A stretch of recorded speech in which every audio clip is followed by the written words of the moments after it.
walaw annana si tawino hara menen Allah ko Allah woni daalude onami Abdoullahi kala walaw annana hara menen nazzalna min jippino ilayhim faade ɓe almalaikata malaikaɓe ɓen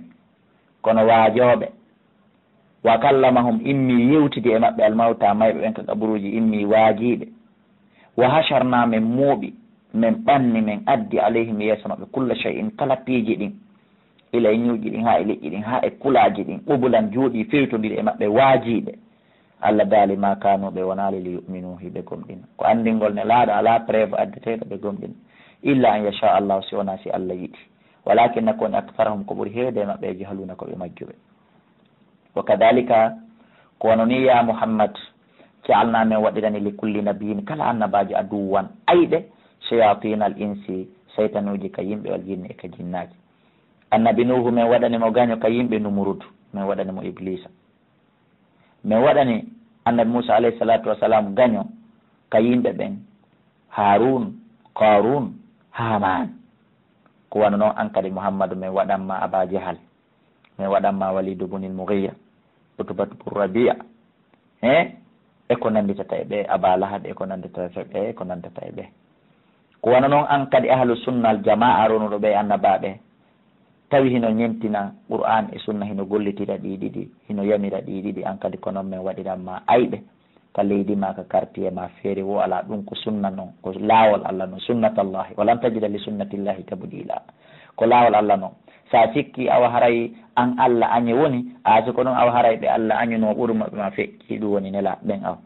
ɗum hollali ko añe ɗum hollali a mettufi ɗum hollali ko ɓoylare ma ko forcé sa jokki ko moƴƴi kon o waɗante ayɓe kono hunde ɓe wawanama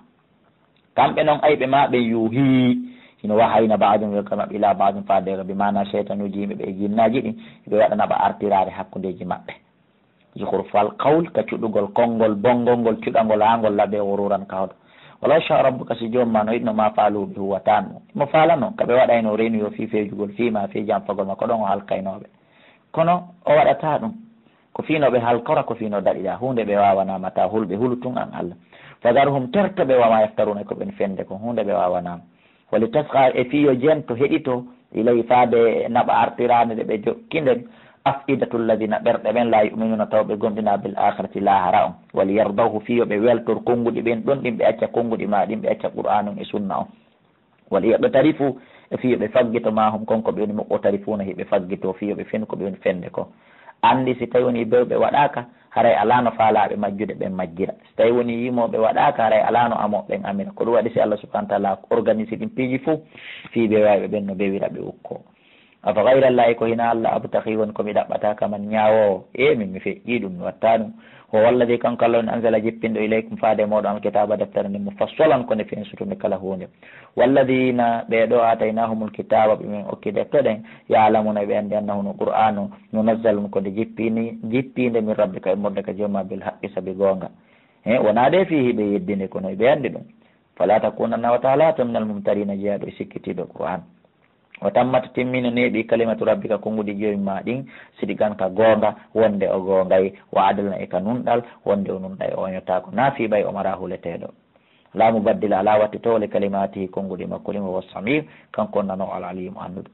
wa in tuti wallahi sa ɗoftiki actara ko ɓuuri ɗuɗude man fil arde ɓen wonɓe ka leydi ila e ɓeyguli ma go'o ha e ɓiɓɓe ma go'o ha e nene gotoɓe ma go'o ha e mawɓe ma go'o wallahi sa ɗoftiki ko ɓuuri ɗuɗude kon ka hoore leydi ɗo yo dillo kaɓe majjinte annduɗo on noon laaɓani magoy Allah subhanahu wa taala ɓe majjinte tes an sabilillah e ɓantugo law Allah ngo in yattabiuna ko waɗi noon kamɓe ɓe jokkal illa zanna sowna siki miɗo tanjini ɗum bona miɗo tanjini ɗum no moƴƴi wayno ɓe wonali illa yahrusuna sowna heɓe hotto inna rabbaka anno jomma huwa alamu kanko ɓuuri anndude enen kadi hiɗen anndi koni ko kanko ɓuuri anndude man yadullu on majjuɗo an sabili e laawol makko ngol wa huwa alamu kanko ɓuuri anndude bil muhtadina fi huɓɓen fakulu ñaame mimma dukira smullahi alayhi kala ko inde Allah nde jamta e mum fewno hirsete sawi ko mummunte dagiɗo ñaamede haray ñaame in kuntum so laati keɓe ayati ko aaje makko ɗe mu'mini noon ko gomɗin ɗon wama lakum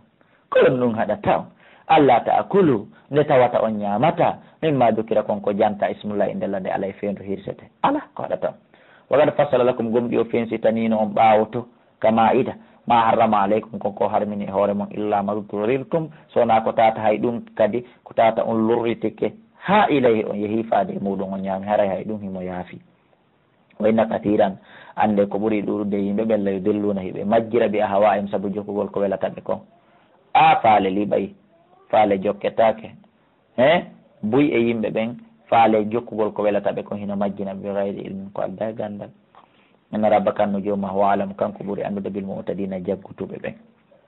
wa daru terte zahiral ithmi ko feeñi kon e bakkat wa batinahu e ko suuɗi kon bone ko suuɗi o ko feeñi o terte moƴƴana on nafata on aldana on intérêt ñaari ɓale e dane hunde moƴƴana ndomi fof muɗum ko ƴakka ndomi bone suuɗiɗo e feeñuɗo jene togos fo moƴƴana joom makko ina alladina anden ɓe yaksibuna al ithma faggitotoɓe bakkatu sa sawnare ɓe yoɓeɓe makanu saabu konko ɓe laati yaɓɗatarifuna hiɓe faggito bakkatuji wala takulu wata ñaamu dey onon julɓe ɓe mimma lam yudkar ismuhu mimma lam yadkur ismullah mimma lam yudkar ismullah kala konko tata inde Allah nden jantaka ala e feendu mum nde no hirsete wata ñaamu wa innahu no ɗum la fiskun ko fasiqiyagal wa inna shayatina ande no cheytanuji ɗin no la yuhuna hiɗi wayna ila awliya en faade jatigiji maɓɓe ɗin ka yimɓe e sifa ɗin peeji li yujadilukum fiyoɓe wenjo wa in ata'atumuhum si on ɗoftikeɓe innakum aw haray on tuma onon la mushrikuna wallahi on shirki aw man kana maytan e kon laatiɗo ko mayɗo fa hayaynaahu min wurnitimo wa jaalna lahu min waɗanimo nuran annora ɗum woni bappa hamsa mayde nden mbimana hari ko keefeero e kon laatinoɗo hari ko keefeero min naadimo islam ko ɗum woni hari ko o mayɗo min wurnitimo min waɗanimo annora mbimana imana e tawhidi mo no yaara hakkude yimɓe ɓen hakkude mbatu Quraysiyankoɓe ha o tawi Aba Jaali o beebinimo banto finnasi himo yaha hakkude yimɓe ɓen kama masaluhu wata wa ummo misal mum woni fi zulmati e nder niɓe laysa bi harijin min ha wonali yaltowo e nder niɓe ɗen ɗum woni Aba Jaali ko ɓeeɗiɗo wonata gotum ɓe wonta gotum en fof ɗe andi sababu nusul aya o hino juuti e nodday ka numéro ji nayyi ɗi mi jonni 67 60 53 09 68 60 53 09 63 60 53 09 60 60 53 09 kadalika kono ni zuyina cuuɗirana lil kafirina wonande heferaɓe ma kanu konko ɓe laati yamaluna hiɓe golla wa kadalika kono ni jaalna min waɗirani fi kulli qariyati kala saare akabira mawɓe mujrimi ha bandiɓe saare nde liyam kuru fiyoɓe fewju fi ha e nder saare nde quartier kala quartier pays kala pays no mari mawɓe bomɓe ɓoyliɓe takaɗile ko accanteɓe konngole ɓeno inna menen hunde kaari waɗatake ɗo wona ya sikko a heɓata ayɓe en jangino nane wa kadalika jaalna li kulli nabiyin shayatina al insi wal jinni ko ni min waɗani kala yimɓe ɓen aduwan gaño saytanuji ka yimɓe ka jinne yuhi baɗum ila baɗ feere ala feccere feere ala ko yo Allah dande en bone maɓɓe Allah subahana taala daali wama yamkuruna ɓe fewjanta noon illa bi anfusihim sowona hoore maɓɓe mana pewje bonɗe ko ɓe fewjata kon yantata sowona hoore maɓɓe wama ashuruna koni ɓe sowa andude kamɓe ɓe faami ko yimɓe dina ɓen ɓen fewjande anda ko hoore maɓɓe wa ida jaatum si ariɓe ayatun mande kala ɓe nala numina menen min gomɗinta ɗo hatta nuta ha menen kadi min okke misla ma utiya rasulullah sifa ko nelaɓe Allah ɓen okka kon ɗum ko mone kere kamɓe ɓen nelaɓe koɓe gotum allahu ko Allah alamu ɓuuri andude hayto yajalu risalata ko to waɗata nelal makko ngal na goɗɗo andi de ko hombo Allah nelata ko Allah andi ko hombo o nelata ko Allah andi hombo o nelata so yusibu alladina aray noon heɓa ɓen ajramu bandiɓe saharum wirtere hoyende inda allahi ka Allah ñande dargal wa adabun e lette shadidin tiiɗude bima kanu saabu konko ɓe laati yamkuruna hiɓe fewja pewjoje bonɗe contre islam e yimɓe islam ɓe ene faman yuridillahu kala on mo Allah faalana a yaadi o nde o fewnatamo na wasi ko jawdi o kortamo ma ko laamu na ɗum woni mande nden holli Allah faalamo no fewnde kon ɗum o watta yashra o yaññay sadra o ɓernde makko nde lil islam onande islam o islam naata heƴa nder toon ta islam hino yiɗi islam hino hawranimo kala ko islam yamirimo o huway kala ko islam haɗimo o accay haray woni holli mande Allah immike faalama waɗi pré fewnugol on ɗon yalla yaññi ɓerɗe men ɗen fi islam wona noon kadi contraire o man yuridi kala kadi omo o faala kanko Allah yudilla o nde o majjintamo yajalo waɗay sadro ɓernde makko nden bajjiɗan hara ko nde ɓittude harajan faa ɗum nde fakk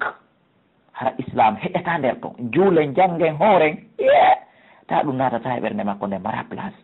so wiyama yo gollitir islam tawa ka annama yasa'adu asikka yo innama yo ƴaw fi samay ka sama ko alda e ƴawrugal wono andir ɗon ɗum no satti so wiyama juulen so wiyama okken so wiyama hajji haray ko noon sattiri e makko